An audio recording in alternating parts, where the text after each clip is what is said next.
Assalamualaikum warahmatullahi wabarakatuh. Perkenalkan, nama saya Rahmawati dengan NIM 220902501008 dari kelas A, Prodi Pendidikan Akuntansi. Jadi di sini saya akan memaparkan materi tentang masalah dalam pembelajaran mata kuliah profesi kependidikan. Adapun topik pembahasan yang akan saya bahas, yang pertama, pengertian masalah dalam pembelajaran, yang kedua, jenis masalah dalam pembelajaran, yang ketiga, faktor penyebab umumnya masalah dalam pembelajaran, dan yang terakhir, upaya mengatasi masalah dalam pembelajaran. Baik, dimulai dari materi yang pertama, pengertian masalah dalam pembelajaran. Masalah dalam pembelajaran merujuk pada segala hambatan atau kesulitan yang dihadapi oleh siswa dalam memahami dan menguasai materi pelajaran. Masalah pembelajaran dapat muncul dalam berbagai bentuk, motivasi dalam belajar atau masalah kognitif atau psikologis lainnya yang mempengaruhi kemampuan siswa untuk belajar dengan efektif. Ketika tidak dihadapi dan diatasi dengan tepat, masalah pembelajaran dapat berdampak negatif pada perkembangan akademik siswa dan kesejahteraan psikologis.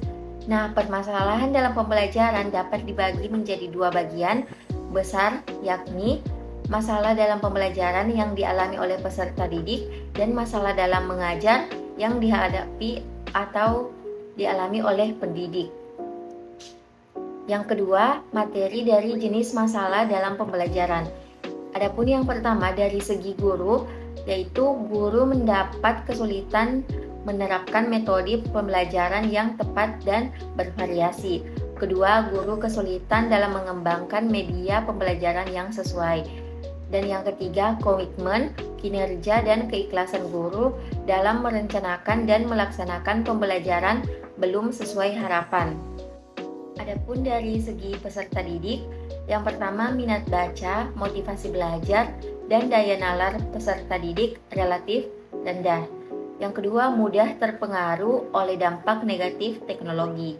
Selanjutnya, kurang efektif memanfaatkan waktu dan sumber belajar. Kemudian, kemandirian dan strategi belajar kurang baik. Dan yang terakhir, aktivitas bertanya di kelas rendah. Adapun jenis masalah dalam pembelajaran yang ketiga, dari segi orang tua. Kurangnya perhatian orang tua terhadap disiplin, kepedulian, bimbingan belajar, dan fasilitas belajar di rumah. Banyaknya orang tua yang tidak mengenali bakat anaknya. Tingginya harapan orang tua dibandingkan kemampuan anaknya.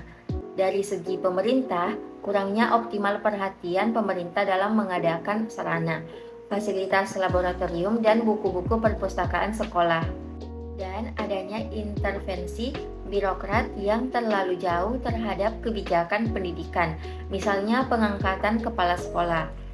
Oke, materi selanjutnya, faktor penyebab munculnya masalah dalam pembelajaran. Yang pertama itu faktor psikologis, kedua faktor sosial, dan lalu faktor kejiwaan, faktor intelektual, dan faktor kependidikan.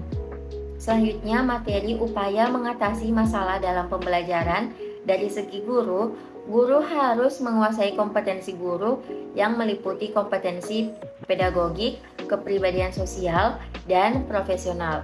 Selanjutnya, guru harus menguasai 10 kompetensi dasar guru, harus menguasai 10 keterampilan dasar guru, dan harus menguasai 10 prinsip dalam pembelajaran. Adapun dari segi peserta didik, siswa harus meningkatkan minat baca dengan memotivasi diri belajar dari hal yang dianggap mudah. Selanjutnya, siswa harus berusaha membagi waktu efisien mungkin. Kemudian, selektif dalam menggunakan teknologi.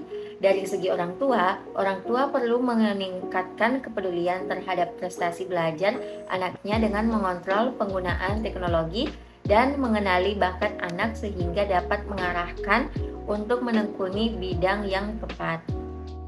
Kemudian dari segi pemerintah, perlunya optimalisasi perhatian pemerintah dalam pengadaan sarana dan prasarana dalam pengadaan sarana.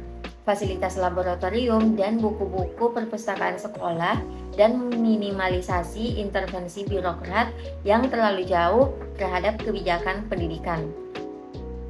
Adapun rangkuman materi yang saya akan bacakan, dalam proses pembelajaran tentunya akan terjadi interaksi antara pendidik dan peserta didik yang mempunyai peran dan fungsi masing-masing apabila dijalankan dengan baik sehingga tujuan pembelajaran dapat tercapai. Namun pada kenyataannya proses pembelajaran tidak dapat berjalan dengan lancar begitu saja, tetapi ada beberapa hambatan atau kendala yang dialami dalam proses pembelajaran tersebut. Hal ini harus menjadi perhatian maksimal bagi tenaga pendidik agar dapat mengidentifikasi permasalahan-permasalahan yang dihadapi. Baiklah, itulah tadi yang dapat saya sampaikan dari materi masalah dalam pembelajaran. Terima kasih. Wassalamualaikum warahmatullahi wabarakatuh.